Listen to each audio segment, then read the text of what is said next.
commands of the enemy's words. I will never pretend.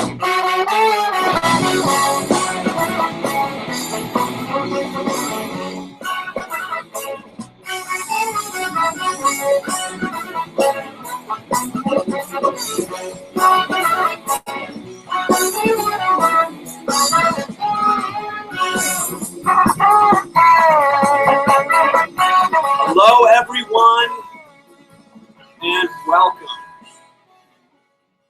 to yet another installment of the Adorkable Anarchist world.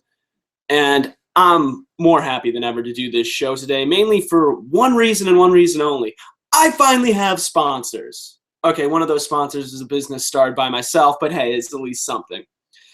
So I finally got to talking with the guys who are from Privacy Shield again. And, you know, funny story about that. It turns out our government is so inefficient with their patents that they couldn't even tell the guys there that their patent had already been taken. When they went to look up the patent, it was said that that patent was free to be used. Yeah, bullshit. That patent had been taken months ago, and their system just had not been updated yet. So Privacy Shield, as well as a new software that allows you to block your private info being sent to other companies, will be out soon from them, and I will soon be taking them up as a sponsor. But let that be a little sneak peek. Other than that, though, something else might be different with my background than normal, because I also have another business that I've started, and I figure that this would be a good place to try and give you guys, the ones watching the show, a first dibs on what I have here. Basically, this goes into the first topic of today, but that I am now selling awesome, trippy space art. And a lot of this will glow in the dark under black lights. It's really fucking cool. And basically, it's cheap as shit, too. And another thing nice about it is I accept counter-economic transactions. If you want to do gold, silver, I don't care, man. I'm willing to take, hell, I'll even take copper pennies if you're really, really willing to go that extra mile, if you will.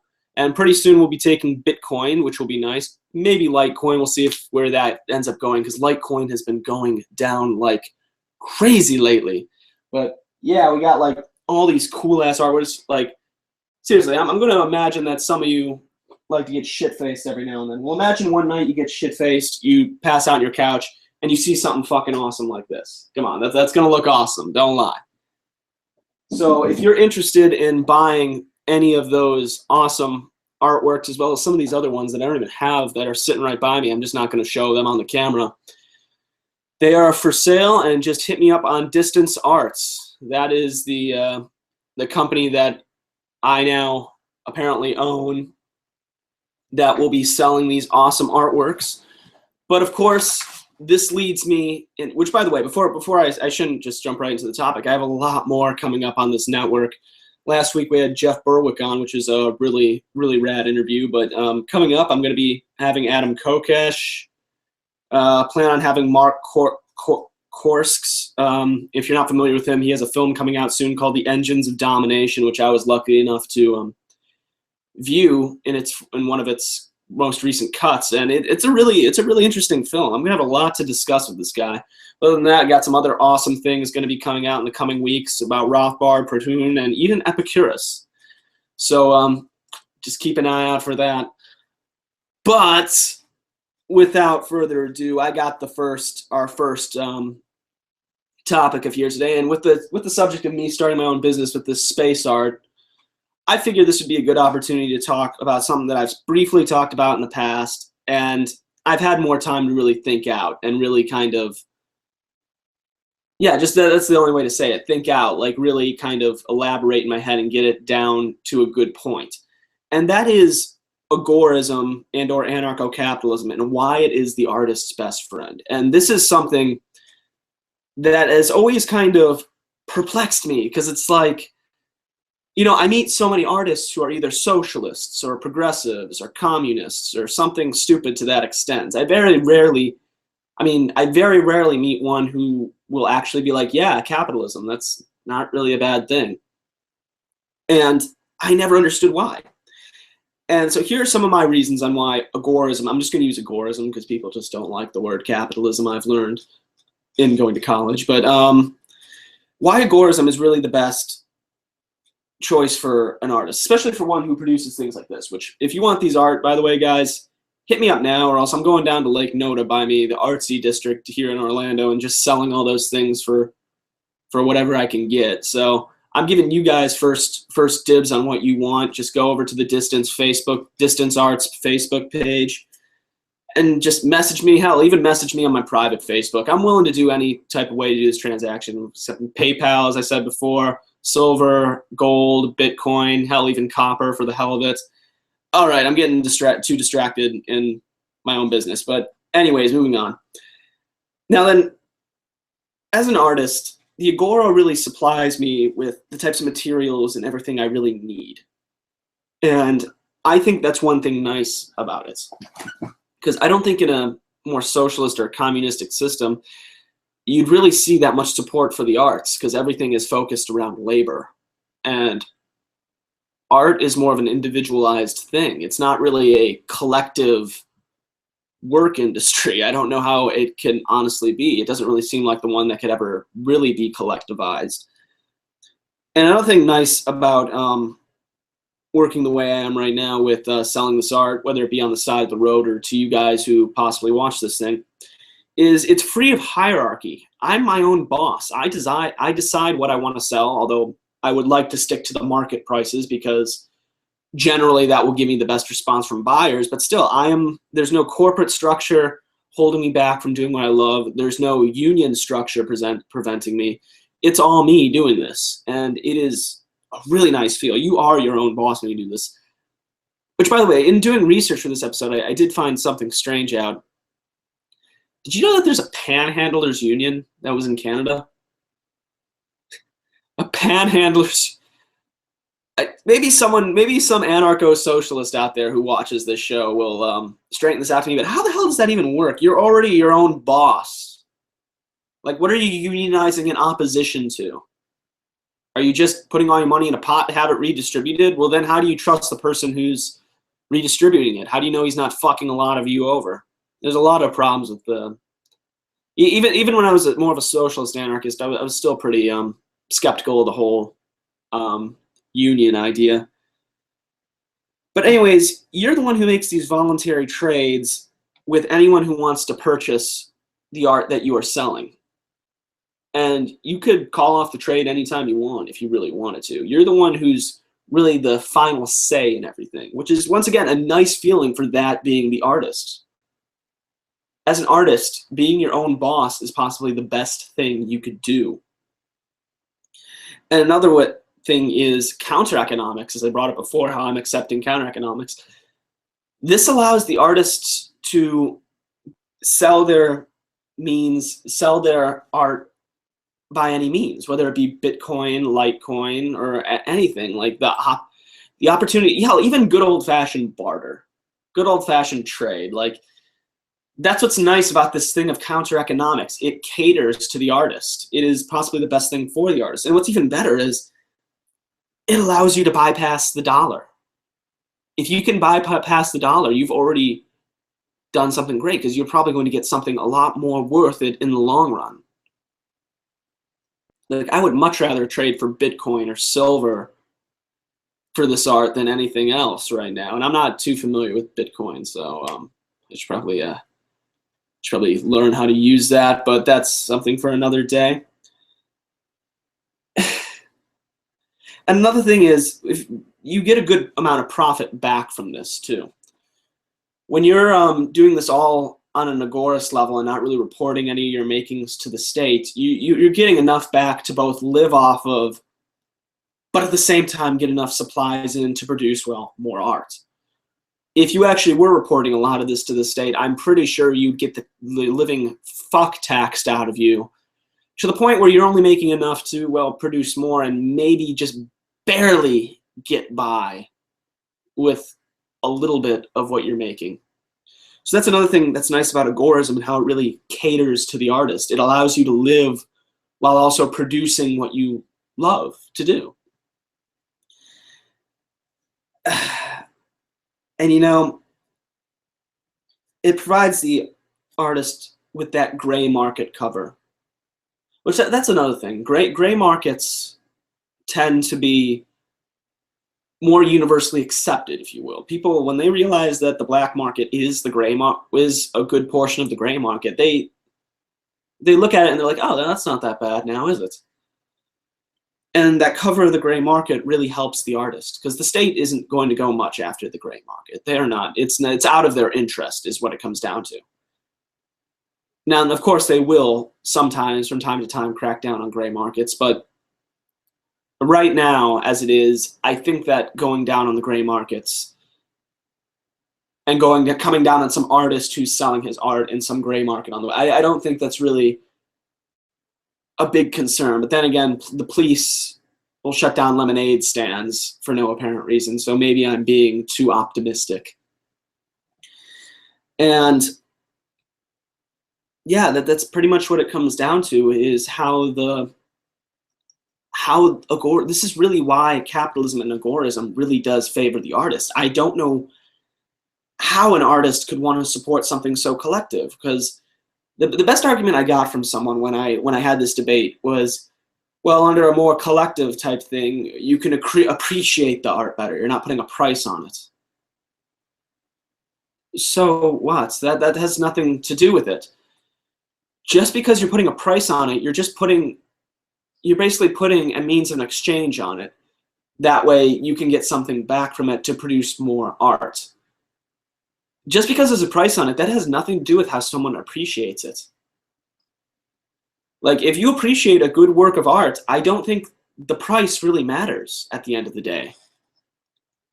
Appreciation and price are two different things, is what it comes down to. So if there are any anarcho-socialists out there, or social anarchists, I used to call myself, please tell me how this favors the art, how your system favors the artist, because I still have yet to have understood how, even when I look back on my days as a social anarchist, I don't see how it could work at all. Alrighty then. And moving on to the next topic, I'm just going to take a quick draw of my e-cig here.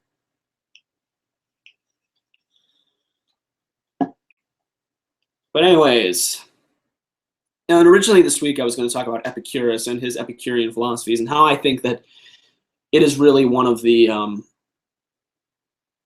oldest examples of how the idea of freedom and liberty has always existed. But that all ended up changing because who'd have thought there would be an uprising in Hong Kong? I mean, I'll be honest, I did not see this coming at all. And, you know, I knew very little about Hong Kong's history and why it has always been consistently the #1 free marketplace in the world. So having my good friend who sort of helps me right here, I don't know what's going on with that. I want to get him as my control guy, but we'll see where that goes. But he basically laid out the situation and why Hong Kong has basically the freest market in the world. And in case you're unaware, it has to do with Hong Kong being a former British colony. And since the Brits have left, Hong Kong has been left with a certain degree of autonomy than, say, the rest of mainland China. And recently, what you've seen is Beijing wants more of a say in who is approved to be basically the ruler in Hong Kong. They want the ones who run for office there to be party approved. Like, we don't have that here in the States. Please, anyone can run for president here in the States. It's not like they have to be approved by some party. No, we have 2 parties that approve our candidates for us. It's so much different. But anyways, like the more and more, ever since the Ukraine more specifically, every time I look at any sort of uprising in the world, I kind of have this more skeptical eye on what's going on to the whole thing. And so I tried to break down some of the goods and the bads that I see coming out of this. And it's really hard to get clarity because this is relatively newer out there. And,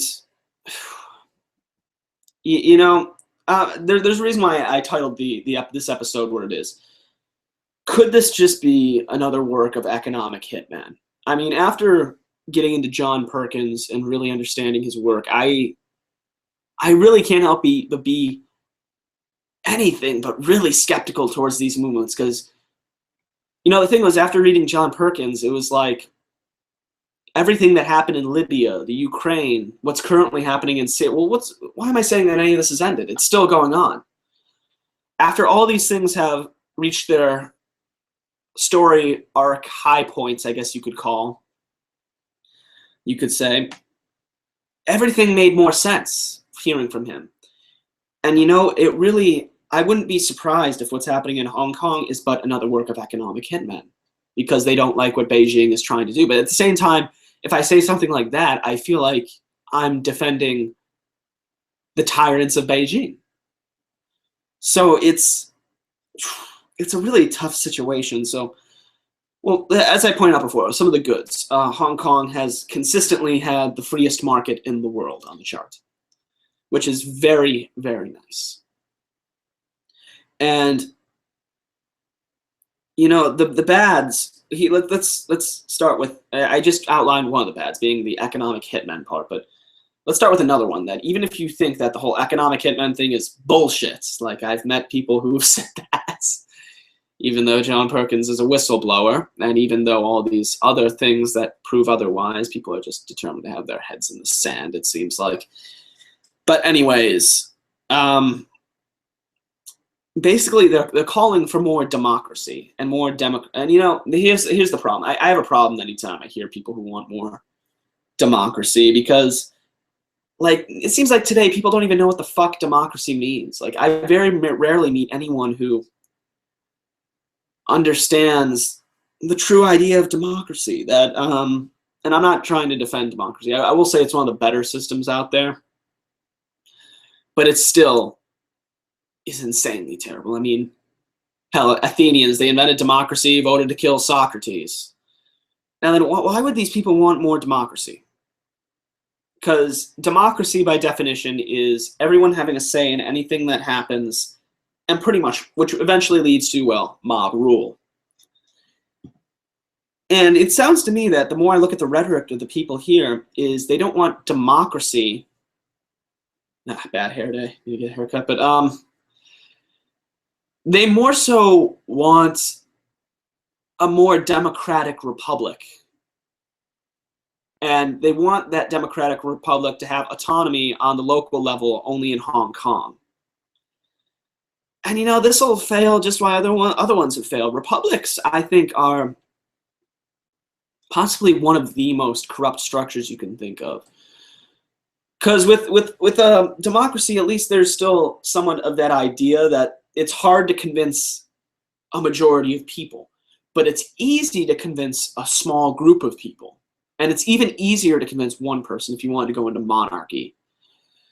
But that has nothing to do with here. And, you know, I really don't see why they would want to call for, oh, we want to be able to choose our rulers better that aren't party approved. Okay, fine. Well, why do you even need rulers at all? Now, I'm obviously going to have to keep more up on what's going on over here, because I'll be honest, I really don't have a crazy idea of what's going on. I haven't been keeping up on Hong Kong as much as, say, the Ukraine or Syria.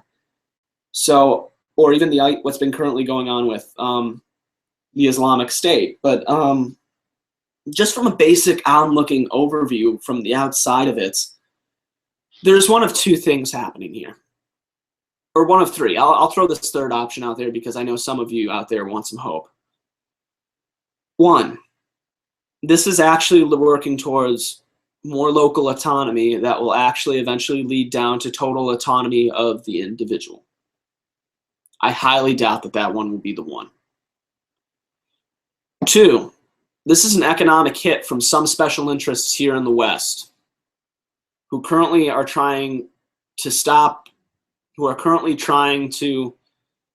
something having to do with the party in Beijing.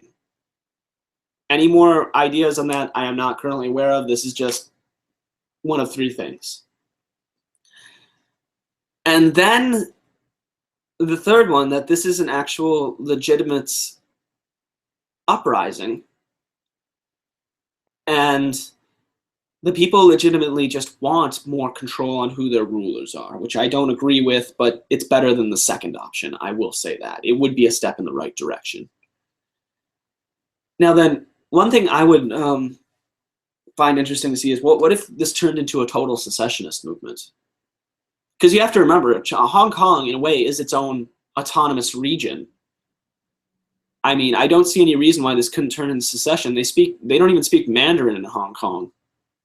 How the currency is different in Hong Kong. Hong Kong might, if here's the thing. When you look at a political map doesn't really exist. You look at the Middle East, and that's not really how these borders work. It's a lot more complex than that. And, I think the same really applies to all regions and all governments. Like, if you were to look at Spain, would you consider it Spain, or would you consider that little area to be Catalonia? Like, that's probably a horrible way of phrasing it, but you get what I'm going for. I mean, I really would like to see this turn into something secessionist, especially after Scotland. It seems like the idea of secession isn't as radical as it used to be to so many. Like, this is just me speaking hypothetically. Once again, I'm not really keeping a great eye on what's going on here, but, and I'm starting to reach the end of my time, but here's the only thing that I hope really doesn't happen here. I hope this doesn't lead to Tiananmen Square 2.0. And the funny thing is, Tiananmen Square is banned, or the mention of anything having to do with Tiananmen Square is banned in China. So, I hope that this could lead to one of two things. Well, I hope it doesn't lead to another Tiananmen Square, but I hope that one of two things we could see come out of this. More local autonomy that leans more towards secession would be one nice thing. But another thing is, I hope this brings the ideas of, or the memory that was Tiananmen Square back into the eyes of the public, because you can't wipe out history like that. It's something straight out of 1984. It literally is something straight out of 1984. And as for the people in Hong Kong, if anyone watches this video and actually somehow manages to make it this far in, why are you asking the question of who should be your ruler, rather than why do we need rulers at all? We have the freest market in the world. Everything could be supplied by this market. And mutual transactions. Why do we need rulers at all? Why does the party have anything to do with this city, which has honestly become its own region when you look at it?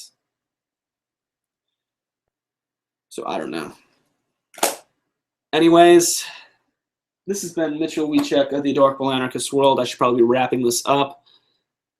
Oh, that's another one who I will probably be on. I might be going on the Journey of the Unchained Mind soon. I've been trying to hopefully get some people here on the network more active with being on each other's shows. So maybe I'll have him on, Caleb on this show. That'll be really cool. And I don't really want to say that I'm being optimistic in the age of imperialism anymore, because the more I think about it, I'm not really an optimist. So I'm not going to close the show on that note anymore. So, shit, how should I? Give me a second to take a draw, maybe like this.